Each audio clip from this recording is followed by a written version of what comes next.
Malgré la crise des matériaux et de l'énergie, le secteur du bâtiment résiste toujours.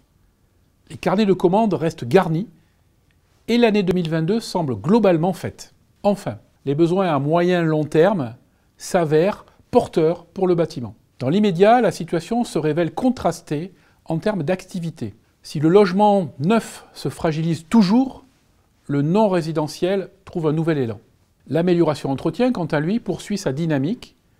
Et pour la rénovation énergétique, le niveau d'avant-crise sanitaire est déjà dépassé grâce à la montée en puissance continue de MaPrimeRénov' et malgré l'effondrement du marché des C2E.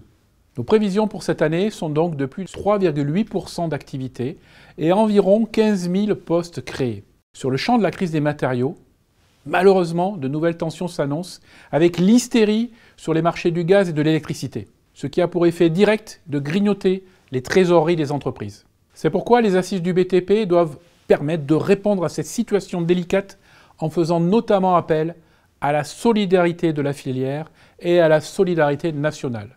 La FFB a formulé nombre de propositions lors des réunions préparatoires, comme la mise en place d'un observatoire des matériaux, la dématérialisation de l'instruction des permis de construire, sa simplification, la pérennisation du plafond à 100 000 € pour traiter de gré à gré, mais encore la mise en œuvre effective de l'éco-contribution REP, 9 mois après la publication des tarifs.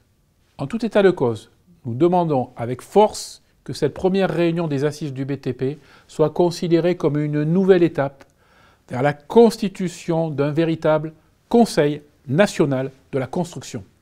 Le secteur a urgemment besoin de visibilité sur son avenir à moyen et long terme, notamment pour répondre à la sobriété énergétique. La FFB sera comme toujours force de proposition.